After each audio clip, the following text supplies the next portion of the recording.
Morning po. Good morning. We are blessed today. Amen? Amen. Thank the Lord for the past week and His protection over us, our families, and our loved ones. Amen? Thank you, Lord, for this week. May I ask everyone to stand up? We will read from Isaiah 43. We will read verses 1 to 3, but I will highlight verse 2 later. So verse 1, I'm reading from NIV. But now this is what the Lord says. He who created you, Jacob, He who formed you, Israel. Do not fear, for I have redeemed you. I have summoned you by my name. You are mine. Verse 2, when you pass through the waters, I will be with you. And when you pass through the rivers, they will not sweep over you. When you walk through the fire, you will not be burned, and the flames will not set you ablaze. Verse 3, for I am the Lord your God, the Holy One of Israel, your Savior. I give Egypt for your ransom, Cush and Seba in your stead. Hallelujah. So this week, as we've been preparing for today's service, isa lang yung message sa akin ni God, paulit-ulit. I will be with you. And He assures us through whatever we go through every day, He is with us. Be it good, be it... I'm reminded of His goodness and His faithfulness. Because sometimes we forget, lalo na pag nahihirapan tayo at for a certain moment, whether it's at schoolwork, with work, at home, with a relationship with friends, a relationship maybe with a brethren, God assures us, I will be with you. And even in the most difficult times, He will be with us. Verse 2 says, when you pass through the waters, I will be with you. Paulit-ulit yung message niya this week sa akin. I will be with you. And today, as we prepare for the service, as we prepare for His message today, let us remember the many things that we can be thankful for to God. Most especially His assurance that He is our Savior, that Jesus is our Savior, that we have been redeemed. And His promise is that He will be with us, that He is with us. Let us remember the many things that we can be thankful for. Today we honor you, Lord God.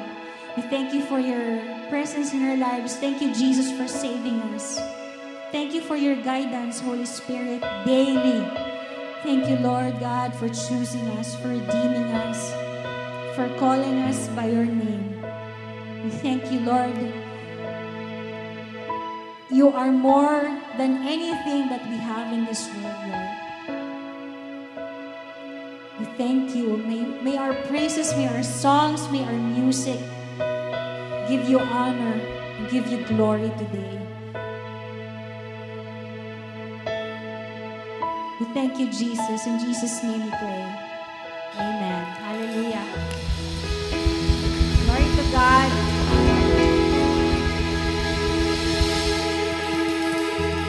Amen. Are you ready to sing praises to the Lord? Amen. Let's clap our hands.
Thank you, Lord, for revealing your name to us. King of all kings and the Lord of lords. A mighty name, Lord. Maraming salamat, Lord, that even if you are our God, you showed us your heart, Lord God. Through humility, Lord, you came here on earth, lived among us to do the will of your Father. And we pray, Lord God, that in our hearts also, that will be our prayer. That will be our lifestyle, to do your will. Not our will, but yours be done, Lord. This is really hard for us, God. Pero Lord, ito Lord ang pinapa-remind niyo po sa amin today. That apart from you, we are nothing. That apart from you, Lord God, we cannot do all these things that you want us to do. Thank you because your heart for all of us is to be Christ-like. Thank you, Jesus.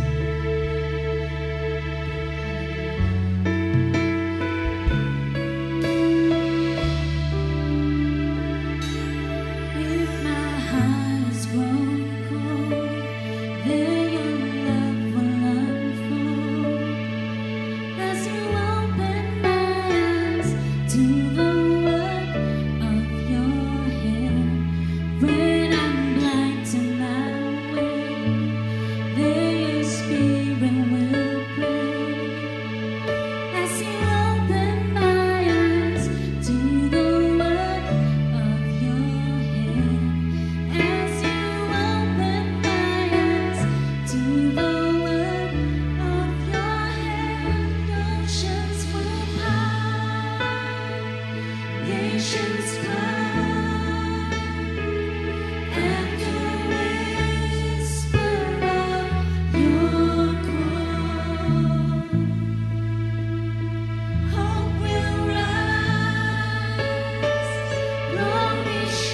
Church, let's join our hearts together as we worship and as we pray to our God. Hallelujah. Hallelujah, Father. Lord, you are so awesome. You are magnificent, Father God. Hallelujah, Lord God. You are a God who is loving and sovereign, powerful, almighty. Our Father in heaven, who blesses His children abundantly. Lord, though we are undeserving of all the grace, but by your grace we are in your presence, Father God. You have touched our hearts, Lord. Your children, that we are here this morning, you have called us, Lord God, to come, to worship, to give glory and honor and thanksgiving, Lord, for the many wonderful things that you have allowed us to enjoy itong nakalakan na linggong ito, Lord God. We are imperfect people, Lord God, but you allow us to be here, to enjoy your presence, to experience your love in our lives, Father God. Lord, salamat. Salamat for the wonderful blessings, Lord, every day. Hindi mo kami pinapabayaan, Lord God. You continue to provide for our needs. You continue to shower us with your love, to just enjoy the presence, Father God, for the guidance and the protection. Itong nakaraan na linggo, Lord God, Lord, hindi kayo nagkukulang. Though there may be times, Lord God, that we turn our back or we stray, lumalayo kami sa inyo, but Lord God, you are so faithful, Lord God, that you continue to draw us closer to you, Lord God. Hinahanap mo kami, hindi mo kami pinapabayaan, Lord God, nung lumayo, and you always show us the path that comes back to you, Lord God, with an open arm, Father God, Lord. You welcome us, you forgive us for the transgressions that we have committed, because you are our loving Father, our forgiving Father in heaven. Lord God, what else, Father God, Lord? There's nothing that we can do to pay you back. You own everything, Father God, even our lives. And all we can give, Father God, Lord, is yung buhay namin and the honor and the worship and the glory, Father God, Lord, that we give back to you for who you are. Kayo po, Lord God, you are God alone in our lives. And this morning, Lord God, sa service na to, Lord, we commit, Father God, the service from beginning to end. Bless us, Father God, Lord. Open our hearts and minds as we listen to your message, Father God, Lord. And accept, Lord, itong blessing, our offer of praise, our songs, Father God, Lord. Because we just want to be pleasing, Father God. We want to please you with our lives, Lord God. Sa umagang ito, Lord God, open our hearts that what your message, Father God, will not only stay in our minds, but it will sink deep in our hearts and it will transform our lives, that we may come to know more and more of you, Father God, that we will grow closer and closer to you sa buhay namin. Lord, salamat. Salamat for everything, Lord God. And so umagang ito, Lord God, we pray that you will always be honored and be glorified in our lives. In Jesus' name we pray. Amen and amen. Sige po, we can all sit down.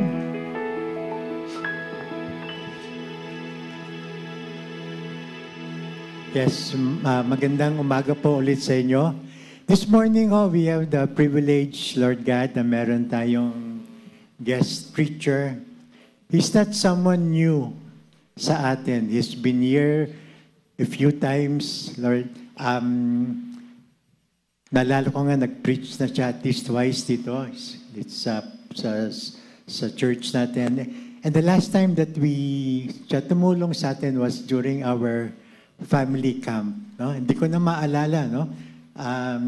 I think kayo rin, di rin nyo maalala. It's not only kasi may senior moment ako, pero that was, at least alam ko, definitely it was before the pandemic.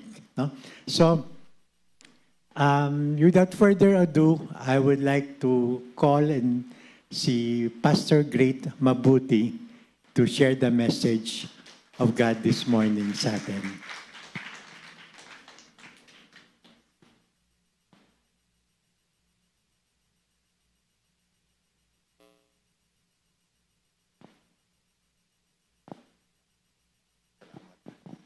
Thank you so much po. It is a privilege and a blessing to be here and be able to share with you what the Lord has impressed in my life and what the Lord has been teaching me today. Are you happy that you are here together with the other people who love the Lord Jesus Christ? Okay, and then you know what? It's something that we need to be grateful for. In the seminary where me and my wife are involved right now, we are actually teaching. We are teaching students coming from various countries in Southeast and South Asia. And do you know that Philippines is one of the countries wherein people here can freely worship the Lord, freely can read the scriptures, and freely can share the word of God to others. And so while we still have the time, while Philippines and our government is still open to it, let's continue telling others about Jesus Christ. Can we do that? Can we tell them that the great Redeemer is really Jesus? You're not so convinced. Okay? Tama, di ba? It's only Jesus and Jesus alone, right? Okay. So, we are going to study something coming from the scriptures. And this is really interesting because as I was looking at it, Lord, nakakatuwa talaga kayo kasi tunay na nangungusap, ang pangungusap ninyo, hindi talaga magmamaliw at patuloy kayong mangungusap sa amin. Ganyan tayo kamahal ng Panginoon. And what is the reason why we have the scriptures, why we gather together for worship? It is actually to worship Him and to make Him King of our lives so that we will obey Him for the rest of our lives. Tama ba? Okay, no? Yeah? Have you been blessed knowing Jesus as your Savior and Lord? Okay, have you seen the difference of your life from the time that you were not yet with the Lord and now that you are in God's family, Jesus is your King, your Master, your Savior and Lord? Have you noticed the difference? That's the difference that Jesus can make in the life of those who are yielded to Him. Okay, so paano po ba ang may clicker po? Kanino po ako tip? Okay. Okay, so sasabihin ko lang po, click, click, click, ganun lang. Okay. Okay dito, no? Voice activated. Okay. Obedience brings blessings. Okay, before we delve into the Word of God, let us come to the Lord in prayer. Father, we are grateful to you for giving us an opportunity to just hear you right now from your Word. Lord, will you speak to each and every one of us, and may we sense your leading. May we genuinely and truly hear you, Lord God, and may we hear more from you. Lord, may this time be a time of refreshing in the study of your word together as a body of believers. In Jesus' name, amen. Amen. So the text actually is written there in your Sunday program, but we will just go through this one. Okay, obedience brings blessings. I don't know if people these days really are gung-ho with the blessings, success, prosperity. Ganun, ano?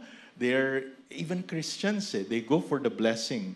But do you know that when the Lord blesses, okay, the Lord blesses by grace through faith. Okay? But He wants you to cooperate. Right? Because parang ganito yan the Lord is giving you a blessing, but if you will not receive it happily and graciously, how will the blessing be with you, right? Is that right? Does that make sense? Logical? Logical. Kaya sa atin po, sana walang magtatampo sa Panginoon. Because the Lord says, He will always be there for you. He will never leave you nor forsake you. And you better believe that. When the Lord says that He will never leave you nor forsake you, He means it so well. So kapag may mga bagay na pinagdadaanan tayo, na nakikita natin, Lord, parang ang layo-layo ninyo. Okay? The truth is, tayo yung lumalayo sa Kanya. Obedience brings blessings. Okay? Let's get into the Word. Okay. Okay. First slide, please.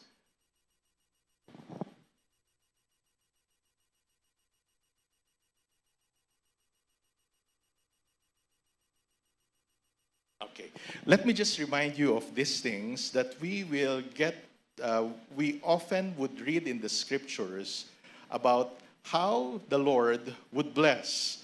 Okay, first, with Deuteronomy 11:26 to 28. And it says here, "Today I am giving you a choice. You may choose the blessing or the curse. You will get the blessing if you listen and obey the commands of the Lord your God that I have told you today. But you will get the curse if you refuse to listen and obey the commands of the Lord your God. So don't stop living the way I command you today, and don't follow other gods that you do not know."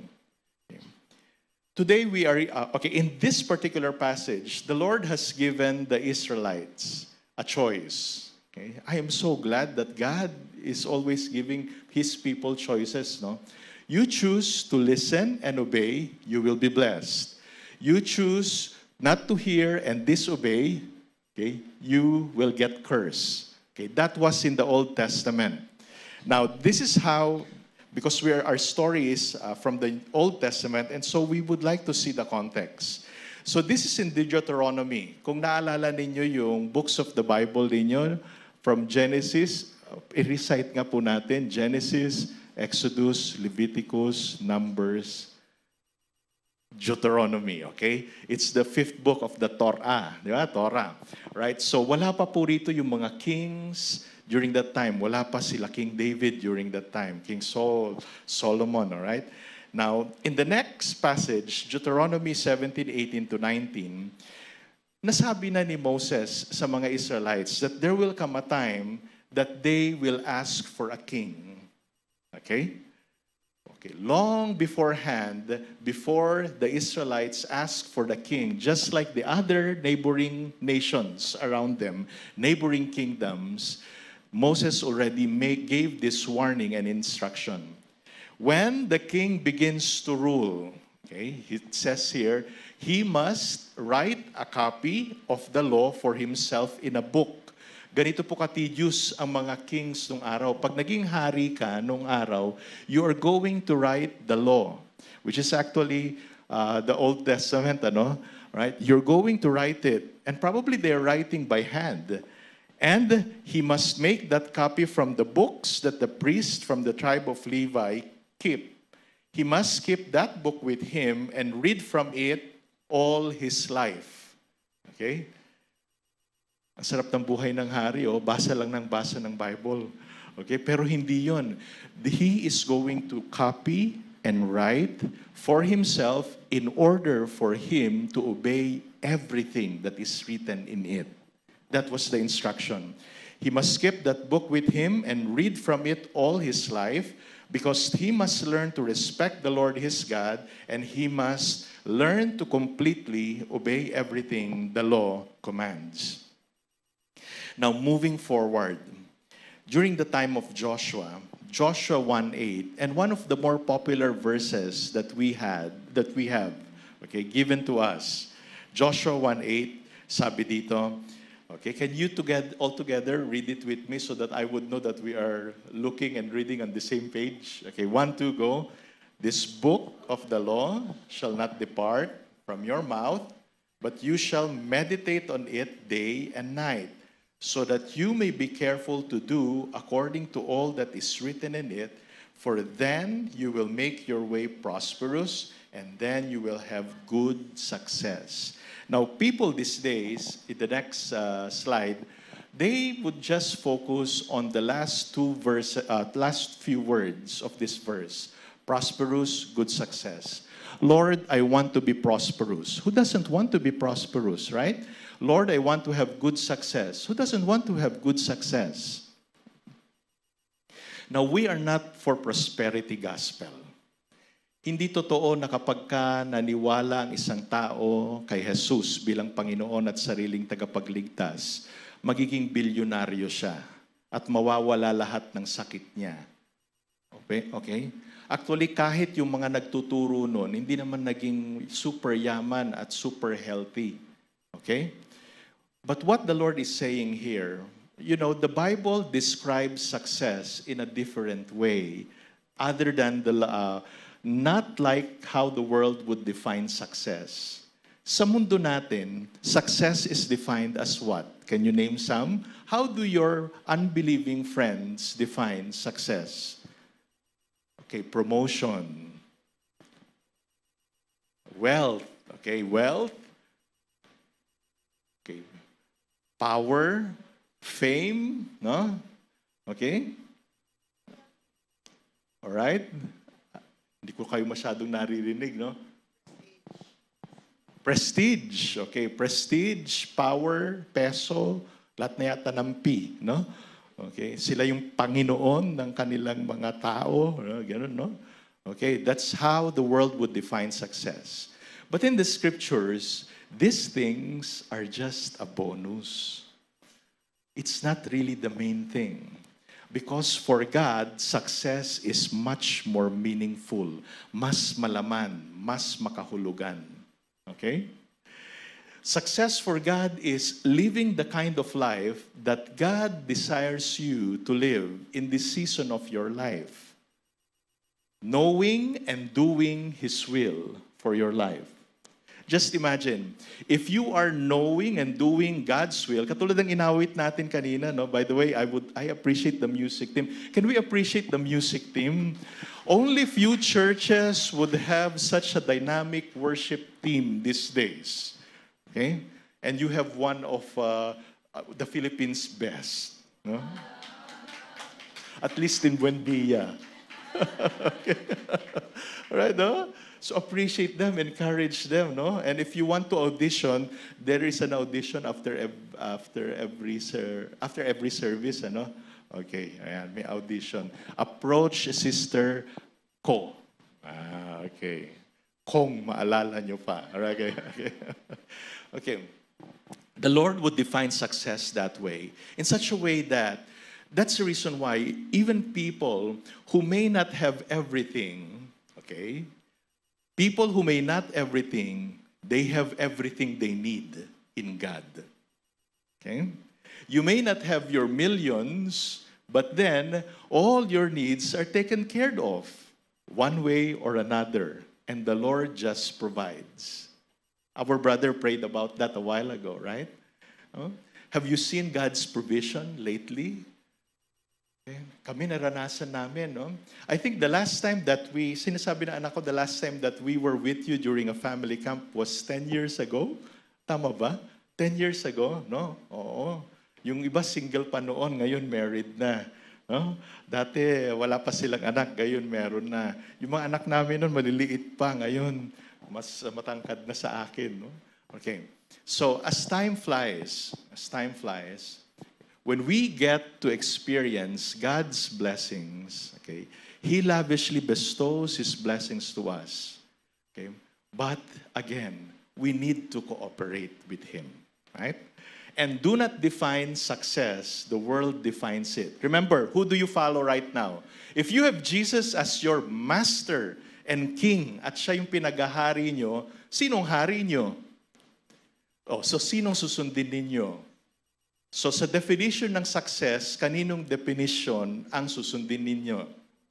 Kay Jesus. Does that make sense? Okay, so kailangan talaga nagbabasa ng salita ng Panginoon. And you know what? Joshua 1:8 spells this one. What the world has been looking for pertaining to success, Joshua 1:8 already laid it down even in ancient times. That's how the Lord loves you and me. He's already given this one. And let's continue. Okay, so let us not focus on the good success and this blessing because that is not the main thing, no?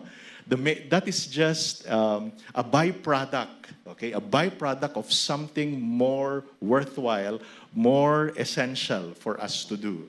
Tignan po natin, yung sa susunod po na slide, hinighlight ko na po yung mga words, ano? Sabi doon, you shall meditate on the law, the book of the law, on it day and night. Okay, meditate sa Tagalog, in your Tagalog Bible, if you're going to look at it, meditate means pagbulay-bulayan. Okay, paano ba pagbulay-bulayan? Kapag meron kang narinig na isang pangungusap mula sa Panginoon o nabasang isang pangungusap, pagbubulay-bulayan ninyo kung paano nyo siya susundin Tama ba? Pagbubulay-bulayan ninyo hanggang sa makabisado na ninyo. Nang sa gayon, kapag nagka-enkwentro kayo ng isang sitwasyon at nangusap yung talatang yon sa buhay ninyo, you would get to remember, the Lord has spoken this. Okay. Wag lang pong basahin. Okay? Ang salita ng Panginoon. Pagbulay-bulayan.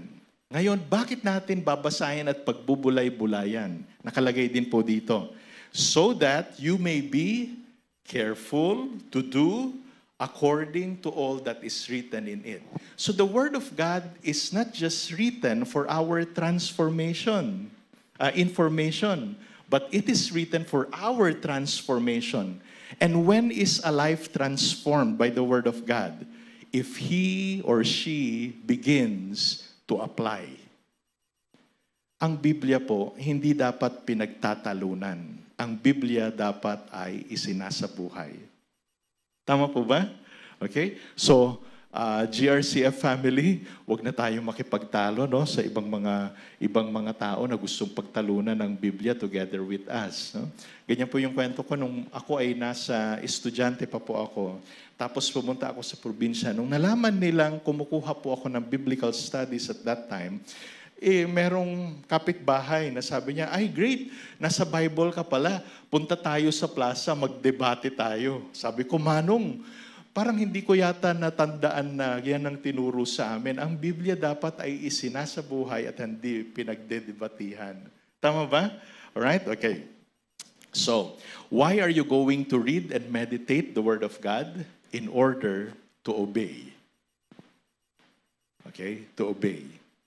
Agree po ba kayo?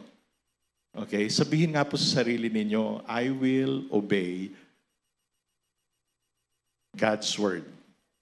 Okay? Kung gusto nyo lang namang maging blessed, no? Kung ayaw nyo maging blessed, huwag na kayong mag-obey. At huwag na rin kayong magbasa. Okay? So, nagsisimula po yan sa pagbabasa. Okay? So, siyempre, ano bang i-obey ko? Kailangan na alamin nyo kung anong i-obey ninyo. So, dapat basa. Tama po ba? Okay, alam po ninyo, habang tumatanda tayo, nanlalabo ang mga paningin natin. Kaya ngayon nakakatuwa lang kasi sa paglabo ng paningin ko, siya namang pag-alpas ng teknolohiya natin. Na to the point, may mga audio Bibles na tayo. At hindi lang sa wikang Tagalog at Ingles, pati sa wika namin, sa probinsya namin, meron na.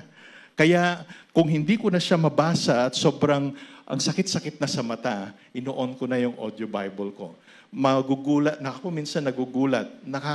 Hindi lang po isang chapter ng book, but the entire book I will be able to finish in one sitting, all because of what I can read and hear. Okay? Sino po ba rito yung nagko-commute? Do you commute? Okay. Sino yung mga nagda-drive? Okay. Right, okay. So yung mga hindi nagko-commute, nagda-drive or nagko-commute, okay, get into the habit. You walk, okay. O yan, if you walk, you commute, you drive, okay, take that time not just to talk to God, but also to listen to His Word. I was surprised, 20 years back, may LRT na. Wala pa pong MRT noon, LRT pa lang. From EDSA to Vito Cruz, malapit lang po yun, Alam niyo ninyo, sa sobrang tagal ng paghihintay at pagpila ko noon, okay? Between that travel, I was able to finish reading. Reading po, kasi wala pa pong audio noon Reading 1 Timothy. If you get caught into lining up and waiting at sa traffic, take that time to commune with God and read His Word. Okay. Now, we're going to read and meditate in order to do, in order to obey. Next slide, please. And then it says here, okay. Then the king will not think that he is better than any of his own people. He will not turn away from the law, but he will follow it exactly to the dot. Then he and his descendants will rule the kingdom of Israel a long time.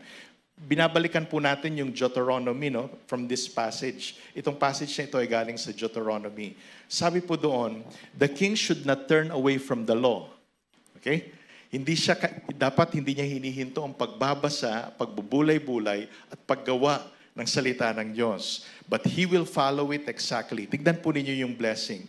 If he obeys that, the blessing is the last sentence that says, then he and his descendants will rule the kingdom of Israel a long time. And this was spoken years before Israel had its first king. Okay, now let's continue. Okay, now some people were able to get this. Okay, some kings were able to get this. Some kings were not able to get this. Kung papansinin po ninyo, next slide please. Okay, next slide. Okay, this is the map of when the kingdom of Israel got divided. Okay. Few years after, oh no, not few, but many years after Deuteronomy, Israel, the united Israel, had its first king. And the first king of Israel, united Israel, was Saul. Okay, Saul, no heart for God. Okay, no heart. And then the next king was David. David, full heart. Okay? He has whole heart for God.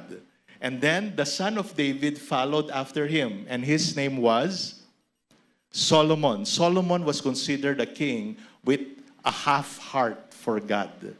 Okay? United kingdom. Because Solomon had that half heart for God, you know what happened? Okay, the United Kingdom of Israel got divided. So makikita ninyo sa mapa na ito, there is the Kingdom of Israel, which is the north, and then the southern kingdom of Israel called Judah. The capital of Israel, the northern kingdom, is what? Yung Mestar po. Can you read that one? Para alam ko lang kung nababasa ninyo. Hindi nyo na nababasa, ibig sabihin, kailangan ng lakihan ng GRCF ang kanilang no? O, ipag-pray natin, may LED na next time, di ba, no? Okay, right. Samaria ang Northern Kingdom, pagkatapos ang Southern Kingdom naman, ang capital niya ay Jerusalem. Right? Now, let us see. These are the neighbors na talaga naman yung mga neighbors nila. There were times that they were at war. Nilulusob sila panay-panay. Okay? Pansinin ninyo, kayo ba'y may mga kapitbahay na panay-panay, nilulusob kayo? Okay? Inaaway kayo. Ganyan ang panahon nila noon. Okay? Kaya they need to be watchful, they need to be on their feet, and they need to be alert, alive, awake, enthusiastic all the time. And they need to follow the commandments of God in order for them to experience God's peace. They need to see themselves and really genuinely see themselves dependent on God in order to be blessed. Okay, let's continue. Next slide, please. Pakilala ko lang po sa inyo. Ito yung mga hari, ano? Okay, so Saul, Ishbosheth, panandalian lang during the time na si David na yung king. And then David, and then Solomon, the United Kingdom. And then next slide, okay, we are now going to answer the question, what not to follow. Let us study the Israel's kings, north and south kingdom. Okay, the kingdom of Israel, northern kingdom of Israel, and then the southern kingdom of Judah. Okay, ito po, yung dito ho, kings of Judah. Yung nandito naman po sa kaliwa ko ay kings of the northern kingdom, Israel. Yung pink po, evil. He did evil in the sight of God. Yung green naman, he did what was good. Okay, magkaroon nga po tayo ng, gusto niyo po bang maglaro during this time? Pabibilang ko lang sa inyo kung ilang green kings. Kings who did good, who did what was right in the sight of God. Okay, this is the first of the 4 slides that I have. Okay, so nagsimula po kay Rehoboam. After Solomon, si Rehoboam, and all the kings of the southern Judah were actually lineage, anak, apo ni David. Okay, no? So, Rehoboam, Abijah, Asa, Jehoshaphat. Okay, bilangin lang po ninyo, madali lang ang ano natin, ano? Okay, next slide, please. Okay, wag po kayong malilito kasi may inulit ako doon. Huh? Okay, so, Nabilang nyo na po ba? Yung dilaw po pala, medyo-medyo. Maganda ang simula, ang katapusan nila, hindi maganda. They did not finish well. Alright? Okay. Now, next slide. Okay. Ayan. Pansinin po ninyo, natapos na po yung mga hari ng yung kingdom of northern Israel, katapusan na nila sa panahon ni Hosea. Dahil nilusob sila ng Assyria and then they got exiled. So the fall of Samaria, okay, happened during the reign of Hosea. Okay. And then nagpatuloy pa ang southern kingdom of Judah. Okay? All right. Continuing on. All right. Okay. Nabilang po ninyo kung ilan yung green. Okay, sino yung ano yung sagot? 6, 7, 8. Okay. Sige. Balikan nga natin yun. Can we just go back to the top? Okay. From Rehoboam. Okay, we have Asa, Jehoshaphat.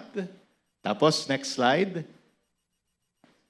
Uzziah, Jotham, Hezekiah, Josiah. 6. Kaya lang, meron din yung, itaas nga po natin, previous slide please. Merong si Joas and Amaziah, dilaw. Kasi they started off well, but they were not able to finish well. So, dalawa. So, kumbaga, 6 hanggang 8. Sa makatuwid, tama kayo. Okay?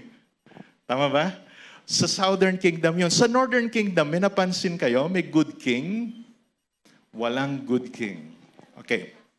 May trivia lang po ako sa inyo. 0 good king. Si Jehu mix.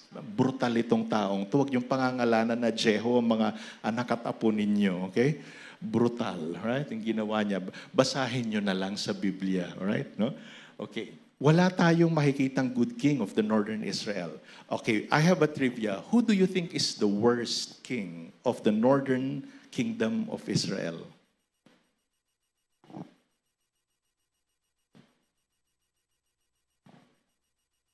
Okay, parang narinig ko na. Okay, punta na po tayo doon sa the next slide. Okay, here.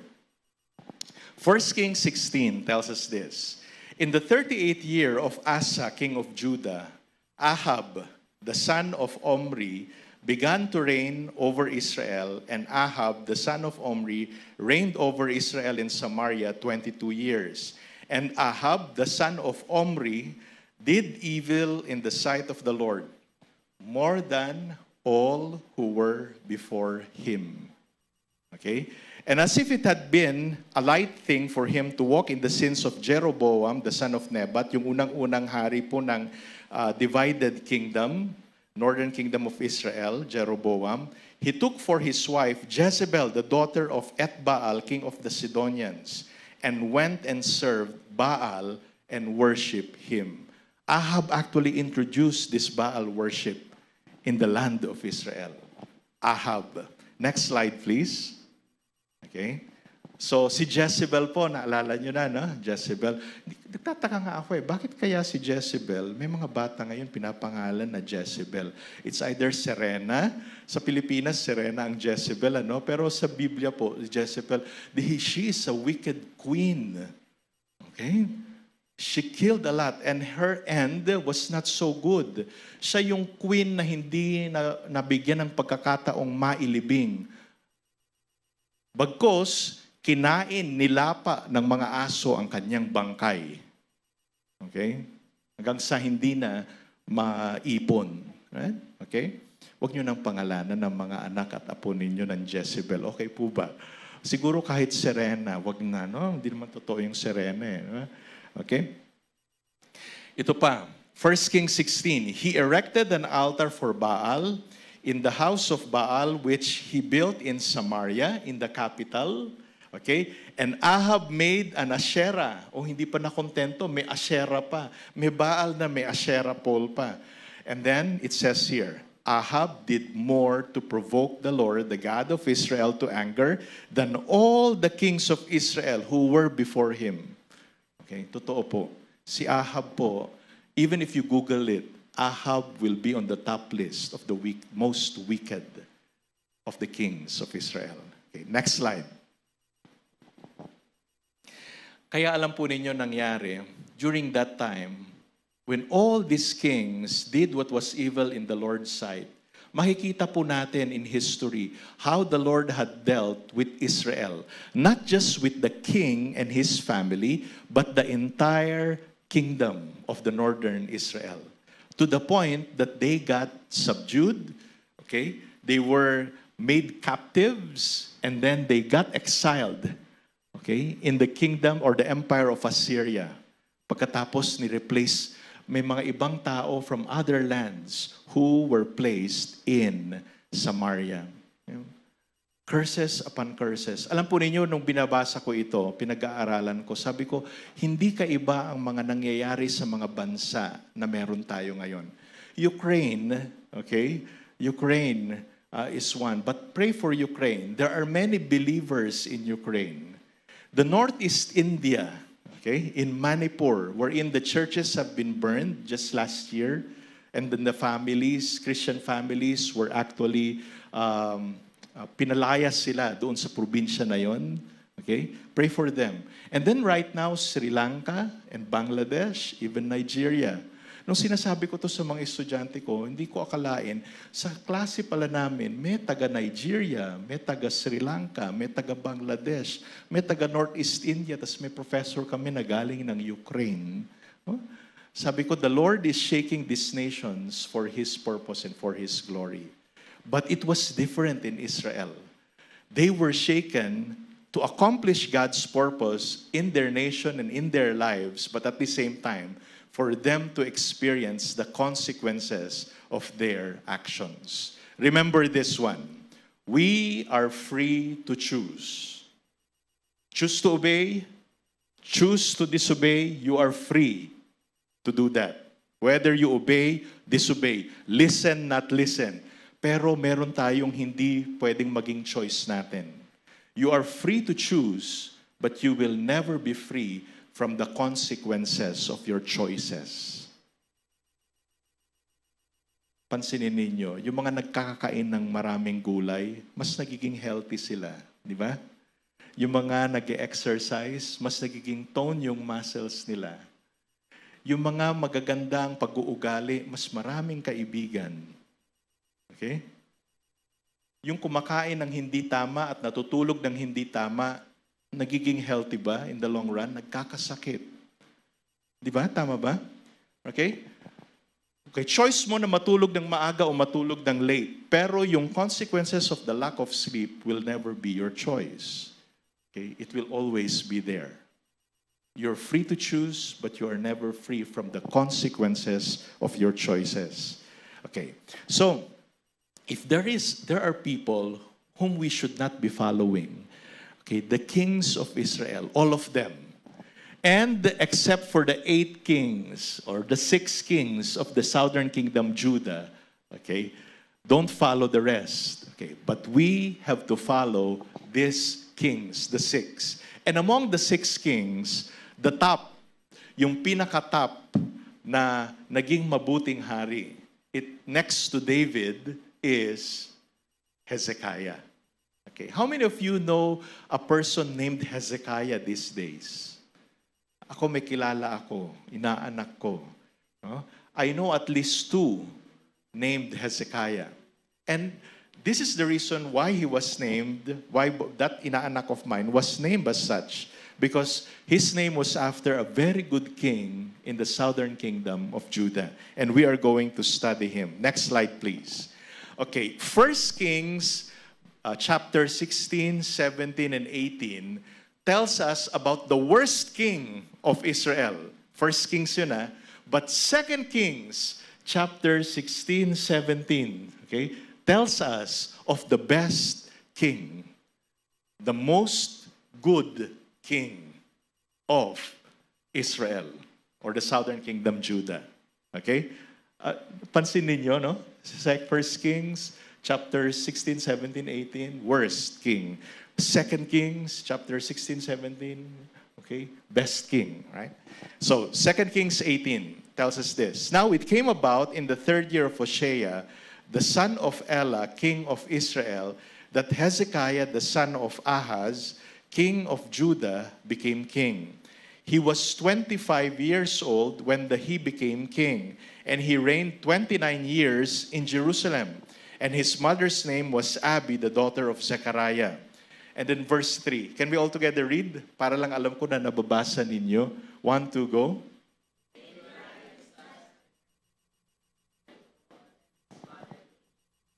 Okay. He did what was right in the sight of the Lord, according to all that his father David had done. Next slide, please. How did he demonstrate that? Okay. Yung mga ninuno niya na nagtayo ng mga Baal worship, no? Okay. He removed the high places and broke down the sacred pillars and cut down the Asherah. Okay? Yung mga bula-bulaan na mga Diyos-Diyosan, no? He broke also in pieces the bronze serpent that Moses had made. Remember that during the time that a bronze serpent was made during the time of Moses? Ang nangyari doon, during the time of Moses, people were instructed to look at it so that their snake bites, kasi ang daming nakagat ng ahas during that time, so that they will get healed. But it was not intended to be worshipped. And then years that follow, the Israelites were worshiping this serpent that Moses made. And so Hezekiah broke them to pieces. For until those days, the sons of Israel burned incense to it, and it was called Nehushtan. Next slide, please. And then he trusted in the Lord, the God of Israel, so that after him there was none like him among all the kings of Judah, nor among those who were before him. Okay? Unparalleled. Okay? Palagay ko yung unparalleled na rin si Kaloy, ano?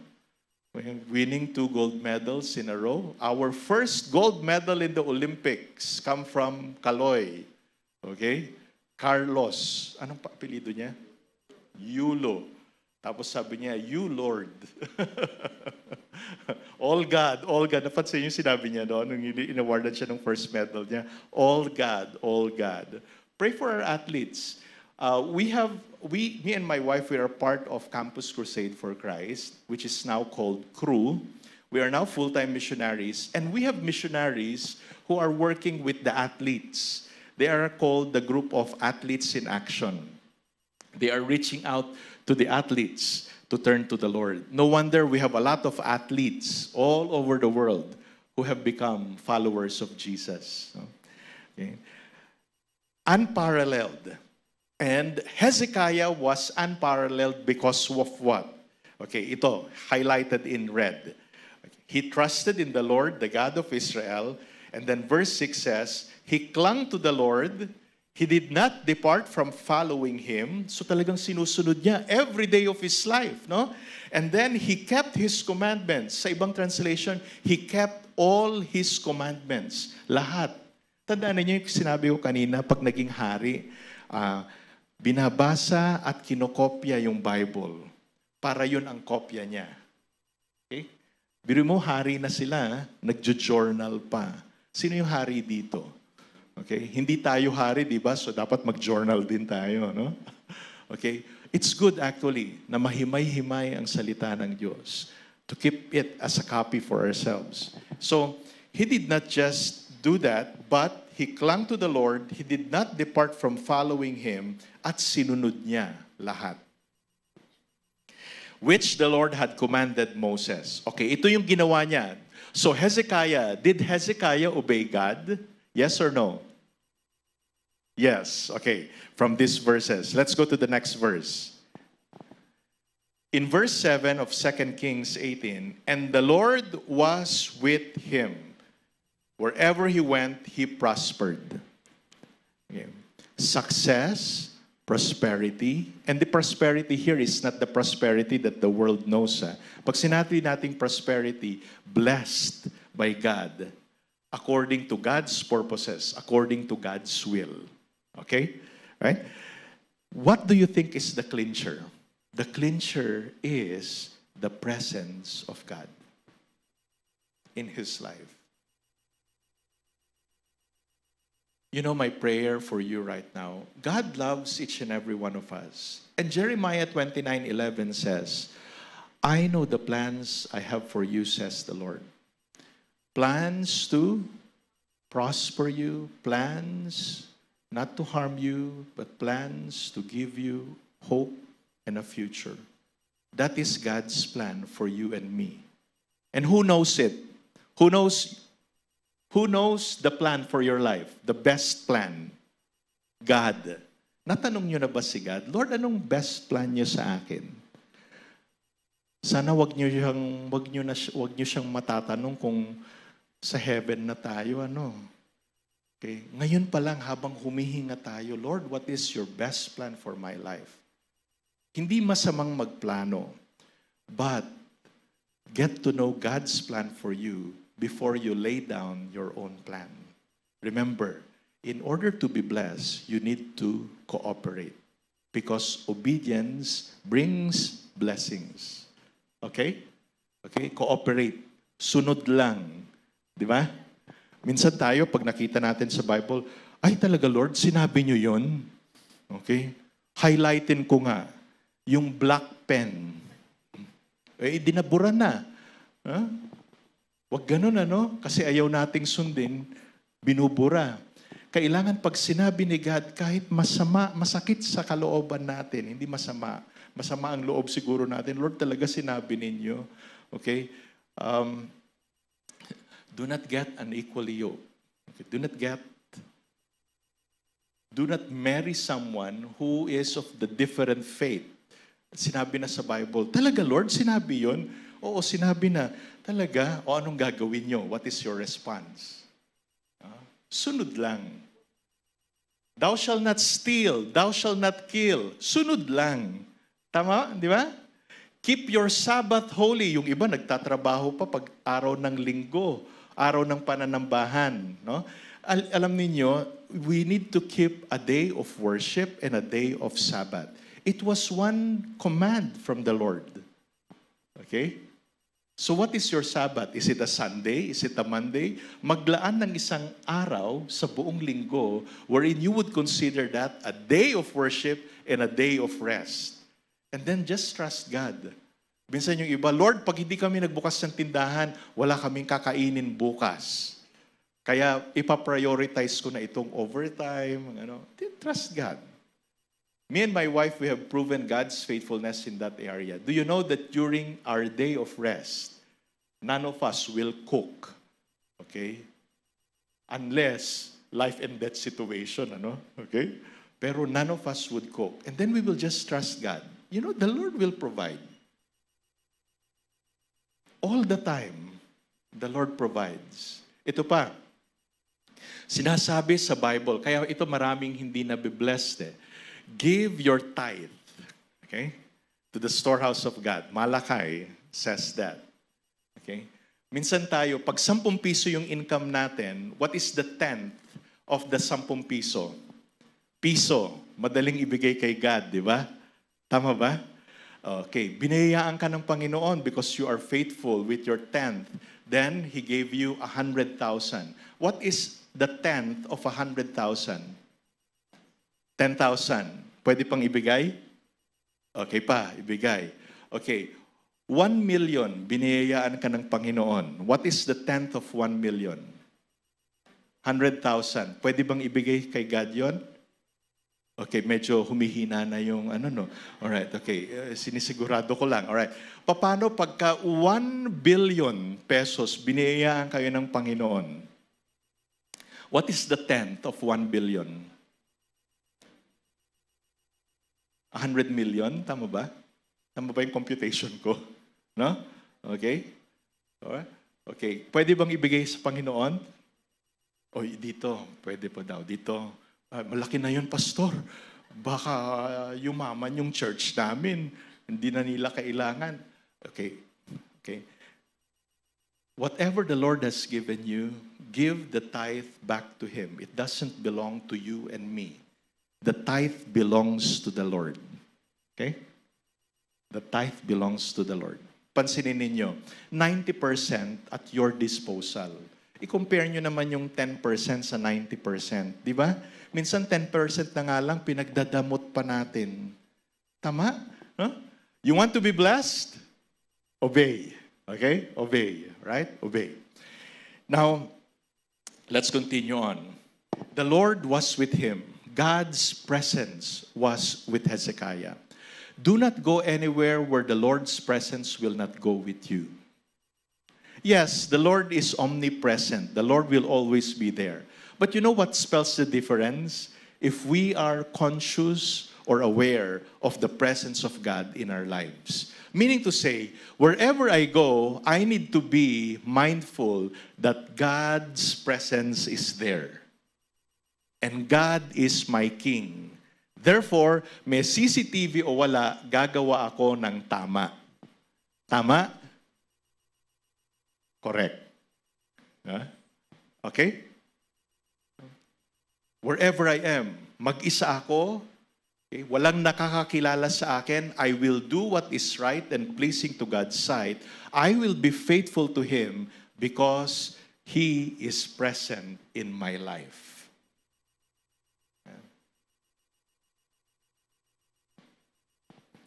The Lord was with Hezekiah. And then, ba't kaya ikinabit ito? Wherever he went, he prospered. You know, if you're going to read the life of Hezekiah, it wasn't easy for him. It was not a bed of roses. Yung mga neighboring countries, kanina nakita ninyo, nilusob hindi lang ang northern kingdom of Israel, pero southern kingdom also.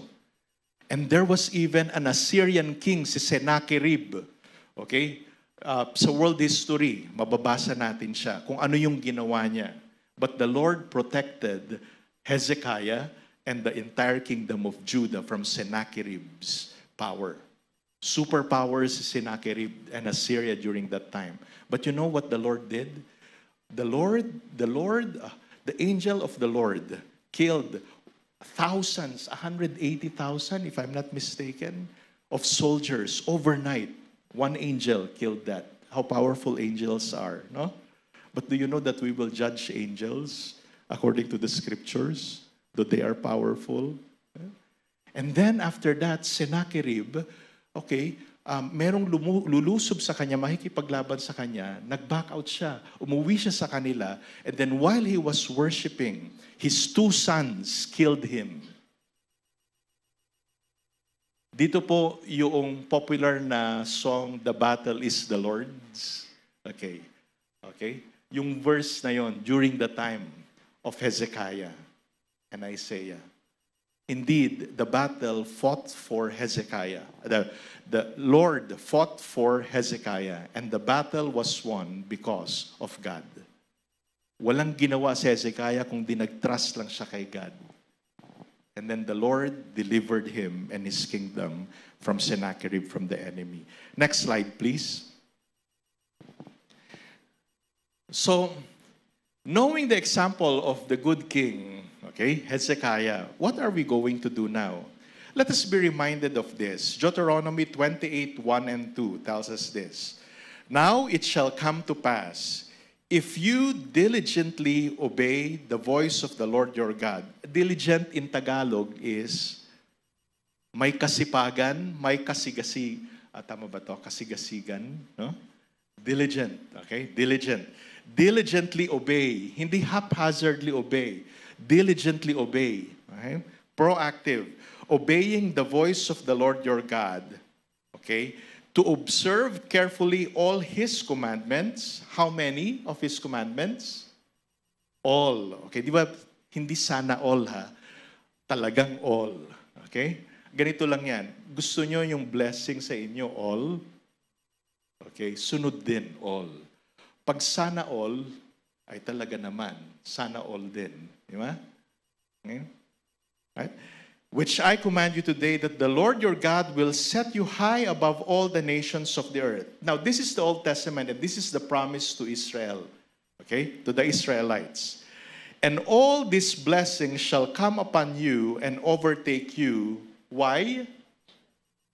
Because you obey the voice of the Lord your God. Siguro sabi ninyo, ay Pastor, Old Testament yan, ay New Testament na tayo. Tignan natin. Next slide. Psalm 128, 1 and 2. It says here, and may I invite you to read with me? 1 to go. Blessed are all who fear the Lord, who walk in obedience to Him. You will eat the fruit of your labor. Blessings and prosperity will be yours. Okay. Now, do you believe that the Bible is the Word of God? Now, if the Bible is the Word of God, is His Word true? Okay. Now, we will find Psalms, specifically 128, 1 and 2, in the Bible, right? Okay? Now, sabi nila, Old Testament pa naman yan, Pastor eh. Okay, punta tayo sa New Testament. It says here, Luke 11:28, and may I invite all who want to be blessed and all who want to obey God's commands to read this together with me. 1 to go. Luke 11:28. Blessed rather are those who hear the word of God and, okay, ang mahirap ngayon, we want to hear but we never obey. Or, that may be a sweeping statement. We want to hear but we seldom obey. Narinig na ninyo, nabasa na ninyo, obey na. Tama ba? Wives, submit to your husband. Huwag na nating pangunahan ng husband. Let the husband be accountable to the Lord. Alam natin na bilang wife, just as my wife, okay, and we are grateful for the wives. They did a lot of sacrifice for the family. Most often, wives are smarter than the husbands. But even if wives are smarter than the husband, pag sinabi ng Bible, wives, submit to your husband, submit. Natutuwa ako, ang misis ko, sabi niya sa akin, honey, palagi ko dapat ganito ang gawin natin. Pero kung ano man ang desisyon mo, hindi kita susumbatan. Ang ganda, di ba? Oh, hindi ako na-stress doon ah.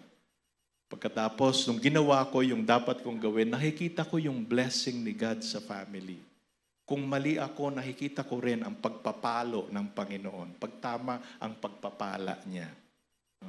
But who is accountable to the God? The husband. The husband naman, sabi, love your wife. Hindi kung ano-ano ang iniibig natin. Iniibig natin ang Netflix, ang NBA, ang mga sasakyan, no? Ang trabaho. Okay? Time for dinner time and fellowship with family. I-date mo na ang wife mo. Sinong dinidate mo? Trabaho. No? There should be time for everything. Okay? Pag sinabing husband, love your wife, okay, show it. Okay? Spend time. Sinabi na ng Bible, anong gagawin natin? Obey.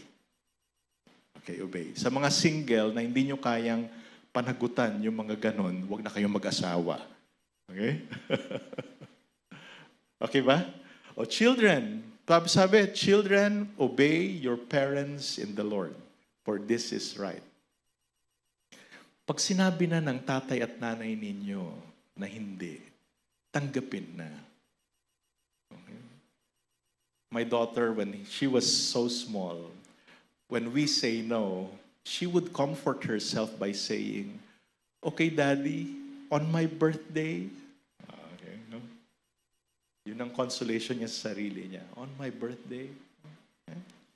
But my children, and my prayer is that my children will continue to experience God's blessings as they continue to obey. Ang hirap pong magpalaki ng mga bata ngayon, di ba? Tama ba? O sa mga bata naman, ang hirap magpalaki ng magulang, di ba? Okay? Okay? All right, okay? So, blessed rather are those who hear the word of God and obey. Okay? Don't just hear, but obey it. Right? Now, knowing all these things, that blessings come, blessings bring obedience. Okay? My challenge to you is this. Next slide, please. Okay? Let's apply God's word. If we are to obey, knowing that God blesses obedience, this week, I will. Can you complete that sentence? This week, I will. Okay? Knowing that God blesses obedience, this week, I will. Okay, what will you do this week? Okay, now, be careful of what you tell God that you will do. Whatever you tell God to do it. Okay? Do it.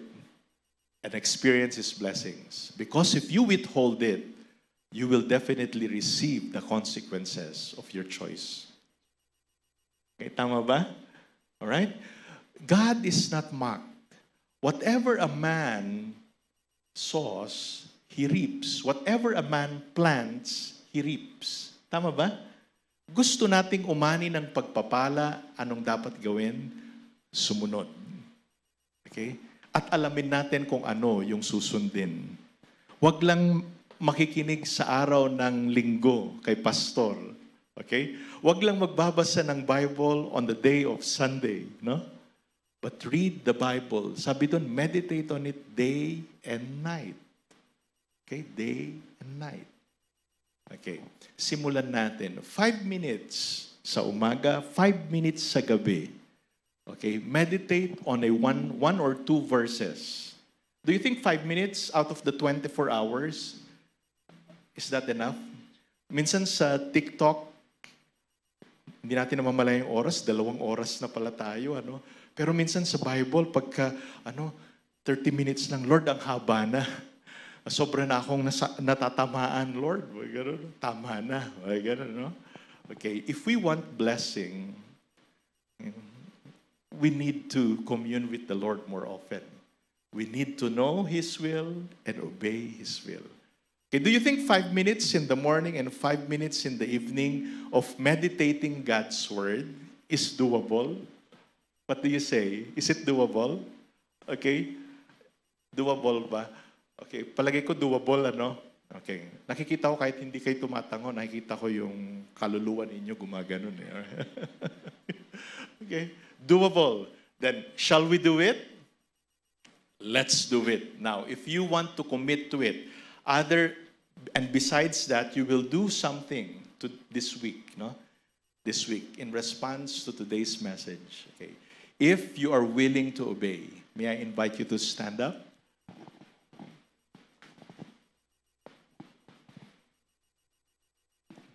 Let us pray.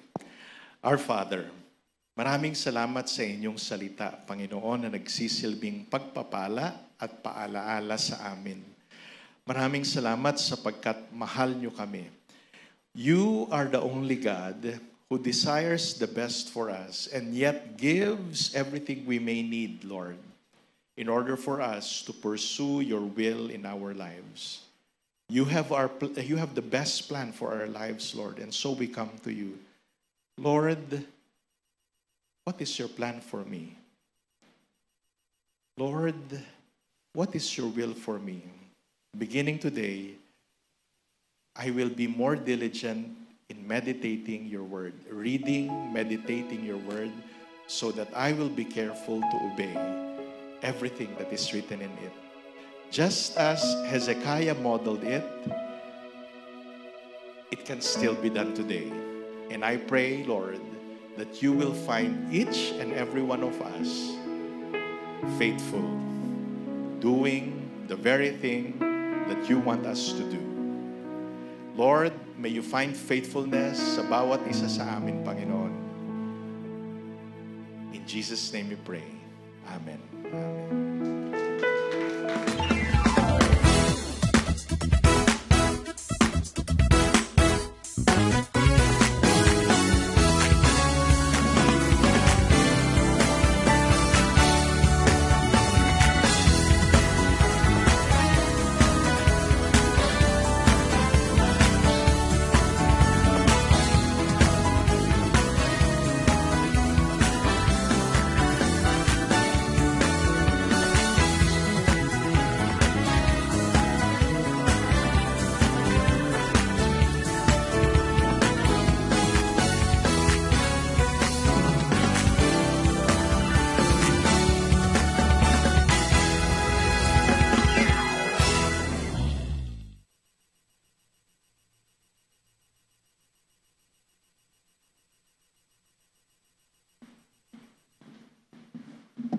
Po, magandang araw po sa bawat isa. Una po sa lahat, I would like to thank our speaker for today for sharing the Word of God po. We are praying for God's continuous guidance in using you and your whole family to share His good news. Habang tayo po pala ay nakikinig sa ating mga announcement, pakihanda po ang ating mga tithes and offerings na kakolektahin po ng ushers later. Pakilagay na lang po sa mga envelope po na nakaipit po sa Redeemer's Word.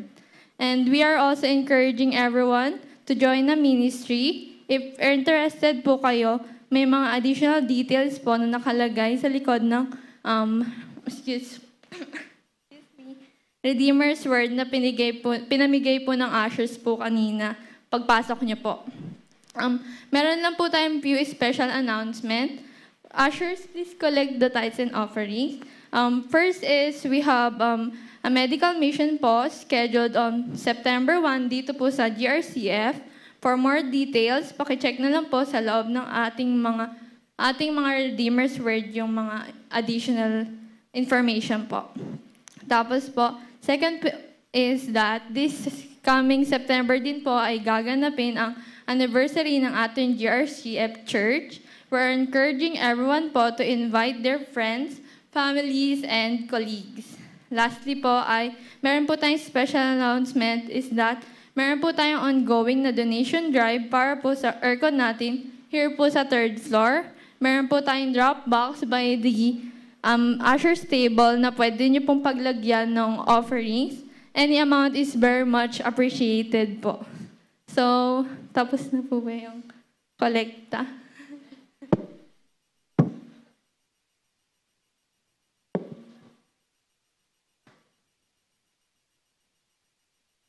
So, let's all stand up and pray for our tithes and offerings. Ayun po. Let's all extend our hands to our tithes and offerings po. Let's bow our head and close our eyes. Hallelujah, O Lord. Salamat po dahil nandito po kami ngayon at nagsama-sama upang makinig at matuto po ng iyong salita.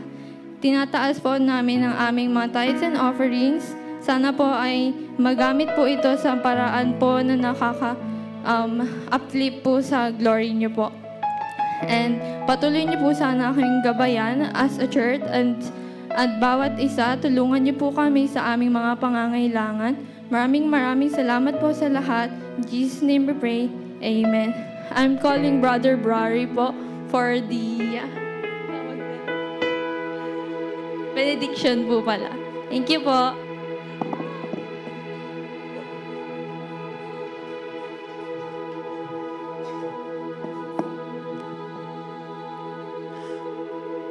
Ano po natutunan natin this morning? Do you want to be blessed? Yes. What must we do? We obey. Let's bow our heads. Lord, salamat sa pagkakataon na ito, Father God, Lord, to be blessed with your message. We pray, Lord, that you will instill in our hearts, Lord, yung message that you have given to us, Lord, that it will transform our lives, that we'll continue to obey, Father God, Lord. Help us, Lord, to put the words, your commands, Father God, sa aming puso, that we will always obey your commands sa buhay namin. To coming week na to, we pray, Lord, salamat for your grace that abounds in our life, for the love of your Son sa buhay namin, and for the fellowship of the Holy Spirit. All of these things we pray in Jesus' name, amen. Have a good and pleasant week ahead of us.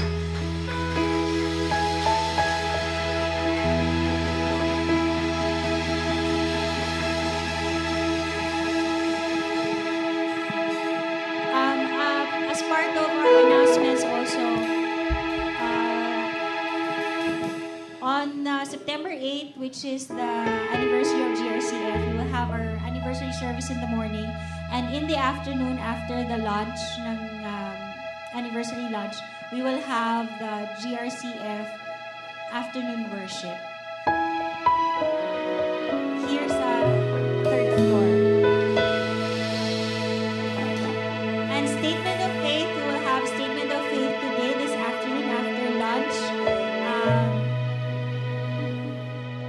judgment po yung ating topic for today. So we invite everyone to come back here also sa third floor after the lunch today.